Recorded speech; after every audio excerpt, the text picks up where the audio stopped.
Saudara sempat dirawat di rumah sakit selama 2 minggu. Zafira Zahrim Febriana, salah satu dari puluhan korban erupsi Gunung Merapi, meninggal dunia Minggu petang.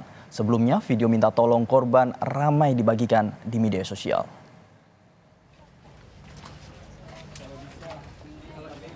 Meninggalnya Zafira Zahrim Febrina menambah daftar korban meninggal akibat erupsi Gunung Merapi. Korban meninggal menjadi 24 orang.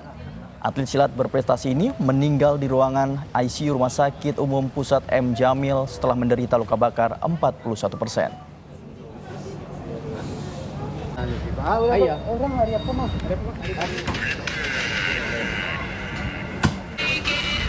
Nama Rumah Sakit M. Jamil Padang mengucapkan rasa duka cita yang sedalam-dalamnya dengan meninggalnya Zahra. Mudah-mudahan beliau dapat diterima di sisi Allah dan ditempatkan pada tempat yang sebaik-baiknya. Amin ya rabbal alamin. Zahra ini dirawat di rumah sakit lebih kurang 2 minggu ya, selama 14 hari di rumah sakit M. Jamil Padang. Apa aja yang dialami oleh IP, Pak? Memang terjadi kondisi mereka dari luka bakarnya, turunlah kondisinya, kemudian tentu dirawat di ICU.